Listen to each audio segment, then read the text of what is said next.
Class 7th chapter number 5 acids bases and salt. आप लोगों ने फर्स्ट पार्ट में पढ़ा कि एसिड्स क्या होते हैं और नेचुरल एसिड्स क्या होते हैं, जिनको हम ऑर्गेनिक एसिड्स भी बोलते हैं, और इनऑर्गेनिक जिनको हम मिनरल एसिड भी बोलते हैं।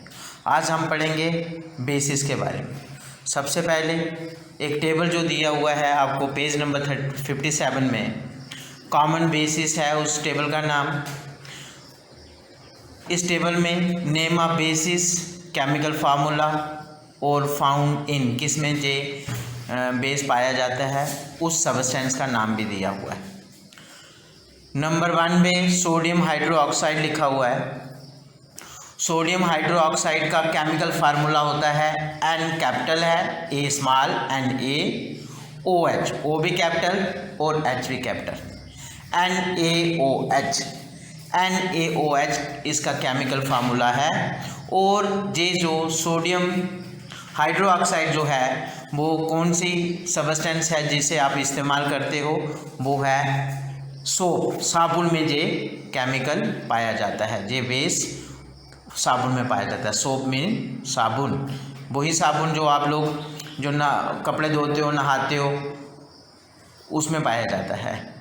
सेकंड नंबर पे जो बेस है उसका नाम है पोटासियम हाइड्रोक्साइड और इसका केमिकल फार्मूला है NaOH। तो N भी कैपिटल है, O भी कैपिटल है और H भी कैपिटल है, NaOH।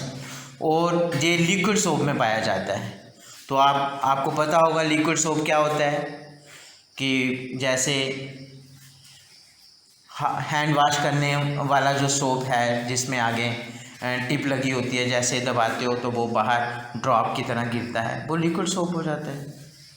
नेक्स्ट जो है कैल्शियम हाइड्रोक्साइड। कैल्शियम हाइड्रोक्साइड का chemical formula C capital, A small, bracket लगानी है, OH ब्रैकेट क्लोज, और उसके बाहर स्मॉल 2 लिखा हुआ है नीचे जाके।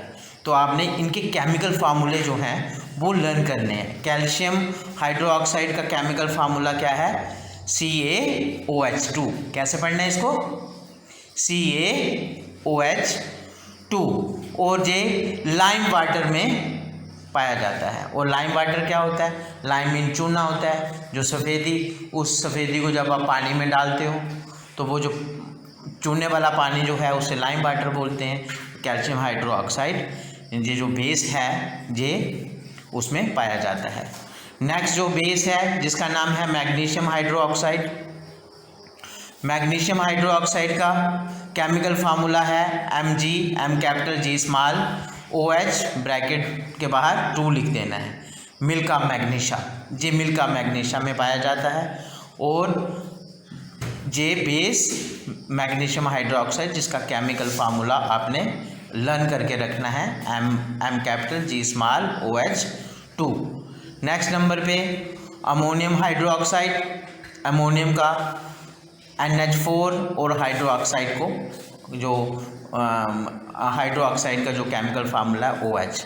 तो जब इन दोनों को हमने इकट्ठा लिखा, magnesium hydroxide, sorry ammonium hydroxide, तो अमोनियम हाइड्रोक्साइड जिसका केमिकल फार्मूला है NH4OH। और ये विंडो क्लीनर सोल्यूशन, आपको पता है विंडो क्लीनर क्या होता है, विंडो क्या होती है, खिड़की, क्लीनर होता है उसको साफ़ करने वाला जो सोल्यूशन होता है। जैसे खिड़कियों के जो खिड़कियों को साफ़ करने वाला जो केमिकल है ये उसमें पाया जाता है। और इस बेस का नाम है अमोनियम हाइड्रोक्साइड, जिससे हम खिड़कियां वगैरह साफ़ करते हैं। ठीक है, तो ये बेसिस थे जो इस आपने देखा जब भी हमने बेसिस पढ़ा, बेसिस के नाम पढ़े, और हर बेस के साथ हाइड्रोक्साइड हाइड्रोक्साइड हाइड्रोक्साइड लगा हुआ है ना। तो वो हाइड्रोक्साइड जैसे ही फंक्शन ग्रुप हाइड्रोक्साइड आएगा तो आपने ये एक आइडिया रखना है कि ये नेचर में कैसा होगा, बेसिक होगा कि एसिडिक होगा। तो फिर आपको याद रहना चाहिए ये बेसिक होगा। We cannot taste all substances to find whether they are acidic or basic in nature। आपको ये पता है कि हम हर एक सब्सटेंसेस का टेस्ट नहीं कर सकते हैं कि वह एसिडिक है जब बेसिक है नेचर में। इट इज़ बिकॉज, ऐसा क्यों नहीं टेस्ट कर सकते हम हर सब्सटेंसेस को? सम सब्सटेंसेस में भी कोरेसिव टू स्किन्स और पॉइजनस। कुछ ऐसी चीज़ें होंगी जिनको जब हम टेस्ट करेंगे तो वो हमारी स्किन को वन कर देगा। कोरेसिव मतलब सड़ जाएगी, काली हो जाएगी हमारी स्किन, सड़ जाएगी। जहाँ वो पॉइजन होगा, आपको पता है पॉइजन वाली चीज़ों को कभी भी हम टेस्ट नहीं करते हैं।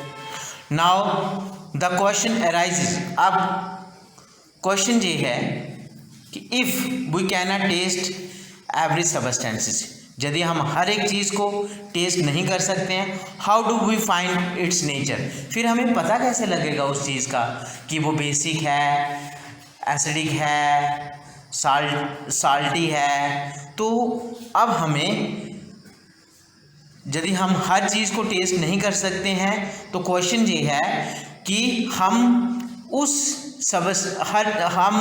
उसकी नेचर को कैसे पता करेंगे कि उसकी नेचर, उस सब्सटेंसेस की नेचर कैसी है। तो स्पेशल टाइप ऑफ सब्सटेंसेस, कुछ ऐसे सब्सटेंसेस हैं जिनका हम इस्तेमाल आर यूज्ड टू फाइंड, उनका इस्तेमाल हम ढूंढने के लिए लगा देते हैं कि क्या ढूंढना है, whether a given substances is acidic or basic in nature. अब हमने एक ऐसा सब्सटेंस, एक स्पेशल टाइप के सब्सटेंसेस जिनका इस्तेमाल करके हम उनका इस्तेमाल से हम सीखेंगे, हमें पता लग जाएगा कि कौन सी सब्सटेंस जो हैं वो बेसिक है और कौन सी एसिडिक इन नेचर है। Let us perform the following activity. अभी नीचे दी गई एक्टिविटी है, इधर से हम ध्यान से पढ़ेंगे इस एक्टिविटी को। टर्मिक, आपको मैंने कल भी बताया था, टर्मिक जो होता है वो क्या होती है, हल्दी को क्या बोलते हैं, टर्मिक। हाँ, turmeric is commonly used as spice in kitchen. आपको पता है किचन क्या होती है, किचन रसोई होती है, और आपको पता है किचन में कोई भी चीज़ फ्राई करनी हो और मैक्सिमम हम जो हैं वो हल्दी का इस्तेमाल करते हैं। स्पाइस मीन क्या होता है, SPIC, स्पाइस मीन होती है मसाला। तो किचन में जो हल्दी जो है वो अक्सर मसाले की प्लेस पे इस्तेमाल की जाती है। It is yellow in colour, ये आपको पता है हल्दी का कलर जो होता है वो येलो होता है। And strain A white cloth yellow, जब हल्दी का स्ट्रेन मीन होता है दाग, जब हल्दी किसी कपड़े पे गिर जाती है तो उस वाइट कपड़े पे जब ये गिर जाती है तो इसका जो कलर है वो कपड़े के ऊपर येलो जो है वो शो हो जाता है। इफ़ येलो स्ट्रेन, यदि हम ये जो पीले रंग का जो दाग जब कपड़े के ऊपर लग जाता है, किसका, हल्दी का, तो is rubbed with soap solution, फिर हम उसे अपने साबुन के साथ उसे रब करें तो the colour of the strain, जो वो दाग होगा, जो स्ट्रेन होगा, चेंज इनटू ब्राउनिश रेड। आपने देखा, आप खुद भी एक्सपेरिमेंट कर सकते हो। कोई बेकार कपड़ा लेके, वाइट कलर का बेकार कपड़ा लेके आप उसके ऊपर थोड़ी हल्दी लगाने के बाद जब आप उसको सोप के साथ धोएंगे, धोने के बाद में अच्छी तरह से रब करने के बाद में खुद ब खुद आपको पता लग जाएगा। पहले वो येलो कलर था, जब आपने उस पर साबुन लगाया और फिर धोया, फिर वो ब्राउनिश रेड बन गया। देखो कलर कैसे, पानी जो होता है वो तो कलरलेस है, लेकिन साबुन लगाने के बाद में जब आपने उसे अच्छी तरह से रब किया, रब करने के बाद में उसे धोया, धोने के बाद में ये कलर कहाँ से आ गया, ब्राउनिश रेड, वो उसका कलर ही चेंज हो गया। और कौन सा कलर बन गया, brownish red. Why does this happen, ऐसा कैसे हुआ, क्यों हुआ ऐसा, क्यों वो ब्राउनिश कलर चेंज हो गया। The soap solution always contain small amount of a chemical called sodium hydroxide. अभी आपने ऊपर पढ़ा जो टेबल में कि एक बेस था जिसका नाम था सोडियम हाइड्रोक्साइड। आपने देखा जो सोडियम हाइड्रोक्साइड होता है वो साबुन में होता है। तो ये जो जैसे ही आपने उसके ऊपर आपने स्ट्रेन जो धब्बा है कपड़े के ऊपर जो येलो कलर का धब्बा पड़ा हुआ है, जब आपने उसको साबुन के साथ धोया, धोने के बाद पानी के साथ उसे अच्छी तरह से रब किया तो साबुन में जो है वो सोडियम हाइड्रोक्साइड होता है और सोडियम हाइड्रोक्साइड जो है वो बेस है। तो it is a sodium hydroxide which changes the colour of turmeric stain. ये सोडियम हाइड्रोक्साइड ही चेंज करता है कलर को, जो टर्मिक स्ट्रेन जो था from yellow to brownish red. तो बच्चे ये जो कलर चेंज हुआ है ये सोडियम हाइड्रोक्साइड की वजह से कलर चेंज हुआ है। Now if we rub a freshly cut lemon on brownish red stain, अब जो कपड़े के ऊपर जो नया रंग आ गया है उस नए रंग का नाम है ब्राउनिश रेड। जब हम इसके ऊपर नींबू, लेमन पता है ना आपको, जो बिल्कुल उसी समय नींबू काट के उसके ऊपर रब करें, उसका रस लगाएं उस थब्बे के ऊपर, it again changes yellow colour. देखो जैसे ही आपने नींबू का रस लगाया उसके ऊपर और वो दोबारा से येलो कलर में चेंज हो गया। तो द लेमन कंटेन, हमें ये भी पता है, पीछे हमने पढ़ा अपने इसी चैप्टर में कि लेमन में एक सबस्टेंस होता है जिसका नाम है सिट्रिक एसिड, और which neutralize the effect of the sodium hydroxide. जो येलो कलर पहले ब्राउनिश रेड बना था वो बना था सोडियम हाइड्रोक्साइड की वजह से। जैसे ही आपने लेमन का जूस जो है उसके ऊपर रब किया, रब करने के बाद में दोबारा से जो है वो येलो कलर बन गया, और ये जो लेमन जूस की वजह से दोबारा से जो येलो कलर बनने से अब जो है वो जो सोडियम हाइड्रोक्साइड का जो इफेक्ट था वो क्या हो गया, न्यूट्रलाइज हो गया। अब उसका इफेक्ट भी हट गया और वो दोबारा से येलो कलर बन गया। तो thus the turmeric stain regains its original colour, और जो दोबारा से जो टर्मिक जो हल्दी का जो थप्पा था, जो कलर था, वो दोबारा से अपने ओरिजिनल कलर में आ गया। From this discussion we can say that there are certain substances which changes their colours on coming in contact with other substances. हमने इस डिस्कशन में ये देखा कि कुछ ऐसी चीज़ें होती हैं उनका कलर जो है वो चेंज हो जाता है जब वो दूसरी चीज़ के साथ कनेक्ट होती हैं। तो ऐसी चीज़ें, ऐसे substances, such substances are called indicators. तो बच्चे आप लोगों को एक नया वर्ड आ गया। अब कल आपने एसिड के बारे में पढ़ा, बेसिस के बारे में भी थोड़ा पढ़ा, आज भी हम बेसिस के बारे में पढ़ रहे थे, और पढ़ते पढ़ते एक नया वर्ड आपके पास आ गया, इंडिकेटर्स। और इंडिकेटर्स कैसे सबस्टेंसेस होते हैं? सर्टेन सबस्टेंसेस भी changes their colour on coming in contact with other substances. तो सच सबस्टेंसेस आर कॉल्ड इंडिकेटर्स, जिनका कलर चेंज हो जाता है कोई दूसरे सबस्टेंस कनेक्ट होने के बाद में, उनको हम इंडिकेटर्स कहते हैं। तो बच्चे अब आपको ये पता लग चुका होगा कि हमें हर सबस्टेंसेस को बिना टेस्ट किए हुए भी हम उधर से पता लगा सकते हैं कि वो एसिडिक है या बेसिक है। तो ये with the help of the indicator से हम ये चीज़ फाइंड आउट कर सकते हैं। अब इंडिकेटर्स और कितनी तरह के होते हैं वो पढ़ते हैं।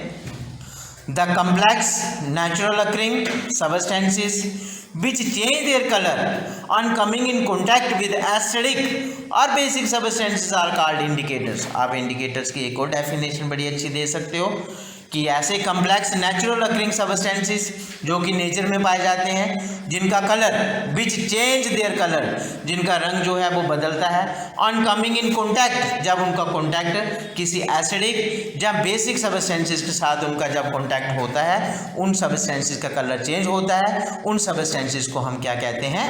इंडिकेटर्स कहते हैं।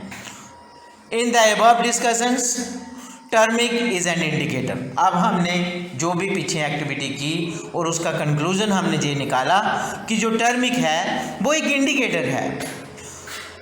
अदर कॉमन इंडिकेटर्स आर, और भी इंडिकेटर्स के नाम आपने याद रखने हैं बच्चे। इन इंडिकेटर्स के नाम याद रखो, जैसे टर्मिक एक इंडिकेटर है, luminous solution, litmus solution, luminous नहीं सॉरी, लिटमस सोल्यूशन वो भी इंडिकेटर है। Phenolphthalein solution and China rose petals, जिसे हम गुड गुदहाल, गुदहाल भी कहते हैं। चाइना रोज पेटल्स को हम क्या कहते हैं? गुदहाल। तो बच्चे ये इंडिकेटर्स के नाम जो हैं ये आपने याद रखने हैं। फिर मैं दोबारा से दोहरा देता हूँ। Litmus solution, phenolphthalein solution and China rose petals, जिसे हम गुदहाल भी कहते हैं। Sometimes we soak thin rectangular strips of filter paper in the solution of above mentioned substances and then dry them. We soak thin rectangular strips of filter paper in the solutions of the above mentioned substances and then dry them. बच्चे इसमें shock thin rectangular strips क्या होती हैं?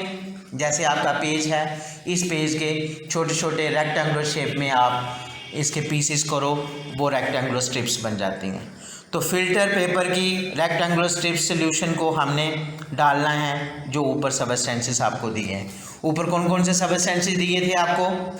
यही litmus solution, phenol solution या China rose petals, इनका जो solution है, इस सोल्यूशन में हमने क्या डालना है?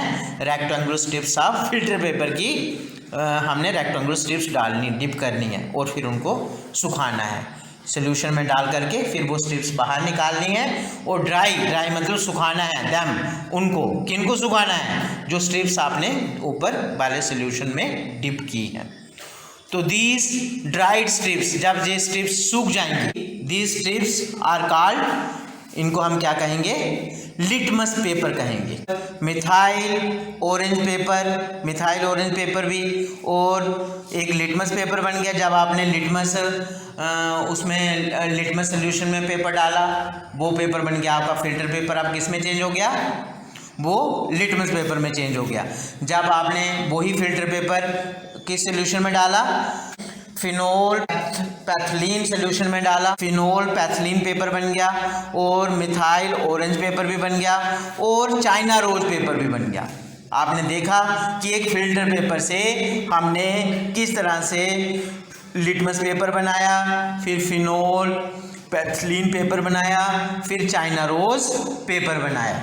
On the basis of the effect on indicators, जब हमने इफेक्ट देखा, इंडिकेटर जो आपने अभी पीछे पढ़े, जब उनका इफेक्ट देखा, we can classify substances as, और हम इधर से हर एक सबस्टेंसेस को क्लासीफाई कर सकते हैं कि कौन सा सबस्टेंस एसिडिक है, कौन सा बेसिक है, और कौन सा न्यूट्रल सबस्टेंसेस है। तो बाय न्यूट्रल सबस्टेंसेस अब आपने एक नया वर्ड और पढ़ रहे हो कि न्यूट्रल सबस्टेंसेस कौन से होते हैं। वी मीन, हमारा न्यूट्रल सबस्टेंसेस का मतलब है कि ऐसे substances, such substances which are neither acids nor basic and do not effect indicators. देखो, न्यूट्रल सबस्टेंसेस की अपनी डेफिनेशन है, अपनी परिभाषा है कि substances which are neither acidic, ऐसे सबस्टेंसेस जो ना एसिडिक होते हैं ना बेसिक होते हैं, डू नॉट इफेक्ट इंडिकेटर्स, और उन सबस्टेंसेस का कोई भी इफेक्ट जो है वो इंडिकेटर्स पे नहीं होता है। तो फॉर एग्जांपल, जैसे आपने डिस्टिल्ड वाटर ले लो, अल्कोहल ले लो, कॉमन साल्ट सोल्यूशन ले लो, ये सारी की सारी एग्जांपल की कौन से सबस्टेंस की एग्जांपल है? न्यूट्रल सबस्टेंसेस की। तो बच्चे मैं आपसे क्वेश्चन पूछ सकता हूँ, नेम एनी 3 न्यूट्रल सबस्टेंसेस। तो आपने याद रखना है कि जो न्यूट्रल सबस्टेंसेस हैं वो कौन कौन सी हैं? 3 नेम्स। एक हो गया डिस्टिल्ड वाटर, सेकंड नंबर पे अल्कोहल, थर्ड नंबर पे आपने कॉमन साल्ट। ये 3 जो हैं, ये तीनों के तीनों न्यूट्रल सबस्टेंसेस हैं, इनके आपने नाम याद रखने हैं। 5.4 नेचुरल इंडिकेटर्स अराउंड अस, हमारे इर्द गिर्द जो नेचुरल इंडिकेटर्स होते हैं। Litmus in the form of the solution और in the form of the dried paper strips in the most commonly used indicators. और सबसे ज़्यादा जो इंडिकेटर्स हैं जिसका हम इस्तेमाल करते हैं, सबसे ज़्यादा इस्तेमाल करते हैं, वो लिटमस है। तो लिटमस दोबारा से मैं रिपीट करता हूँ, litmus in the form of solution, litmus जब सोल्यूशन की फॉर्म में होते हैं, जहाँ इन the form of the dried paper strips, जहाँ वो स्ट्रिप ड्राइड जो सूखी हुई पेपर स्ट्रिप्स जो होती है जहाँ उस फॉर्म में होते हैं, is the most commonly used indicator, सबसे ज़्यादा। कल आपसे क्वेश्चन भी पूछ सकते हैं कि बताइए कौन सा इंडिकेटर जो है वो जिसका सबसे ज़्यादा इस्तेमाल होता है, तो आपका आंसर होना चाहिए लिटमस। लिटमस जो है एक नेचुरल डाई, उसे नेचुरल डाई भी बोलते हैं, DYE, natural die. Natural die पता क्या होता है? डाई मीन क्या होता है? रंग, डाई मीन रंग होता है। नीचे द डाई लिटमस जिसको बोल रहे हैं, ऊपर जो पढ़ रहे हैं द डाई इज एक्सट्रैक्टेड, ये हमें याद रखना है कि जो लिटमस डाई है इसको हम निकालते हैं, ये हमें नेचुरल मिलता है। कौन से प्लांट से मिलता है? लीचन, लीचन LICHEN, लीचन प्लांट से हमें मिलता है। ये पेपर जो लिटमस ये जो नेचुरल इंडिकेटर है, ये हमें कौन से प्लांट से मिलता है? लीचन। और ये प्लांट्स कहाँ पाए जाते हैं? इस रीजन का, इस जगह का भी नाम रखना है ज़्यादा आपने, found in tundra, TUNDRA, tundra region में पाए जाते हैं। The solution of litmus in distilled water, distilled water जो solution, the solution of litmus, litmus का जो सोल्यूशन जब आपने इन डिस्टिल्ड वाटर में जो लिटमस सोल्यूशन है डिस्टिल्ड वाटर में इज वो कौन से कलर का? Is mauve, MAUVE, mauve, purple in colour हो जाता है उसका। फिर दोबारा से मैं इस लाइन को रिपीट करता हूँ, solution of litmus in distilled water, जब आप लिटमस का सोल्यूशन डिस्टिल्ड वाटर में बनाते हो उसे हम माउबी कहते हैं, और वो पर्पल इन कलर में हो जाता है, पर्पल इन कलर। तो दिस सोल्यूशन, ये जो सोल्यूशन बनता है इसको हम न्यूट्रल लिटमस सोल्यूशन कहते हैं। अभी आपने पीछे पढ़ा कि डिस्टिल्ड वाटर जो है, डिस्टिल्ड वाटर किसकी एग्जाम्पल है? आपको पता है वो न्यूट्रल सब्सटेंसेस की एग्जाम्पल है। पीछे पढ़ा ना आपने कि जो डिस्टिल्ड वाटर है वो न्यूट्रल सब्सटेंसेस की एग्जाम्पल है। जब आप ये जो डिस्टिल्ड वाटर जो है वो आप लिटमस सोल्यूशन ऑफ लिटमस में इसका जब सोल्यूशन बनाते हो तो आपको क्या मिल जाता है? माउबी, MAUV, माउबी, और जो कि पर्पल इन कलर में होता है, मायोबी इन कलर। और मायोबी जो है वो कलर का नाम है, और कलर जो मिलता है मायोबी का दूसरा नाम क्या है? Purple colour. तो इस सोल्यूशन को हम नाम देंगे न्यूट्रल लिटमस सोल्यूशन। बच्चे ये याद रखना है, न्यूट्रल लिटमस सोल्यूशन किसका बना होता है ये आपको पता होना चाहिए। ये सोल्यूशन जो है वो लिटमस को जब हम डिस्टिल्ड वाटर में डालते हैं और उसका जो सोल्यूशन बनता है उसको हम न्यूट्रल लिटमस सोल्यूशन कहते हैं। और न्यूट्रल लिटमस सोल्यूशन जो है वो टर्न हो जाता है रेड में। और रेड के क्या चीज़ ऐड करने से रेड हो रहा है? जब आपने उसमें सम एसिडिक सोल्यूशन डाला। देखो, न्यूट्रल लिटमस सोल्यूशन टर्न हो गया रेड में टर्न हो गया when added to some basic solution. जब उसके एसिडिक सोल्यूशन जब उसमें आपने डाला तो वो रेड में चेंज हो गया। पहले कौन सा कलर था इसका? न्यूट्रल लिटमस सोल्यूशन का पहले कलर था पर्पल। अब जब आपने उसमें एसिडिक सोल्यूशन ऐड किया तो उसका जो कलर था वो रेड में चेंज हो गया। कन्वर्सेशली इसके विपरीत जो न्यूट्रल लिटमस सोल्यूशन जो है वो टर्न ब्लू। अब देखिए, जो पहले पर्पल था अब पहले वो रेड में चेंज हो गया जब आपने उसके बीच में एसिडिक सोल्यूशन ऐड किया। अब उसका कलर जो है वो ब्लू में चेंज हो गया जब आपने उसमें सम बेसिक सब्सटेंसेस ऐड किए। सम बेसिक सब्सटेंसेस जब आपने ऐड किए, अब उसमें उसका रंग जो है वो किस में चेंज हो गया?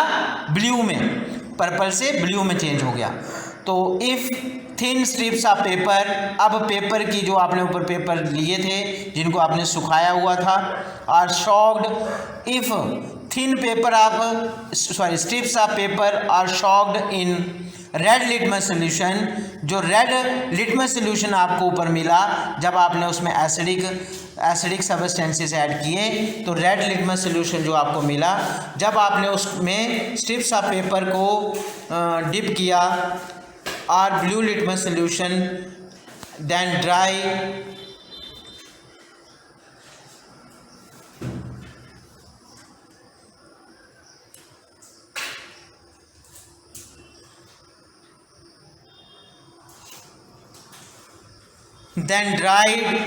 and then these strips are commonly called, फिर अब इन स्ट्रिप्स का नाम चेंज हो गया, उनको हम कहेंगे जब रेड में डालेंगे, जब वो स्ट्रिप्स जो है वो रेड लिटमस पेपर बनेगा तो हम उसका नाम रेड लिटमस पेपर डाल देंगे। जब वो ब्लू में चेंज हुआ तो ब्लू लिटमस पेपर जो है वो बना देंगे। These strips are bound in the form of tiny booklets, और फिर हम इनको बाउंड करके, बाउंड मतलब पिन लगा के रखेंगे, इन एक बुकलेट्स में डालेंगे, टिनी बुकलेट्स बनाएं और सप्लाई टू केमिकल लेबॉर्ट्रीज, फिर उनको हम एक केमिकल लेबॉर्ट्री में देंगे। तो फिग 5.1a जो आपको फिग दिखाई दे रही है ये लीचन प्लांट की है। फिग 5.1 जो है बी पार्ट, 5.1b जो है वो रेड लिटमस पेपर की स्ट्रिप आपको दिखाई गई है। फिग 5.1c में ब्लू लिटमस पेपर की आपको फिग दिखाई गई है। और B part turmeric is another natural indicators. C part China rose is a flower which has pink petals. China rose flower का नाम है और इस फ्लावर की जो पेटल्स होती हैं वो पिंक कलर में होती हैं। पिंक कलर की पेटल्स होती हैं। द कलर्ड सोल्यूशन,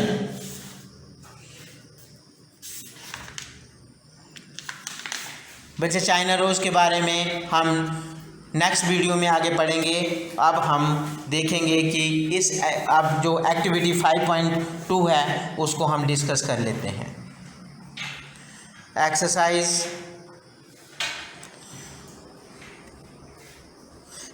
5.2, बच्चे ध्यान से इस एक्टिविटी को आपने पढ़ना है और खुद पढ़ना है, और जो चीज़ें आप लोगों को नहीं समझ लगेंगी हम नेक्स्ट वीडियो में आपको समझाने की कोशिश करेंगे।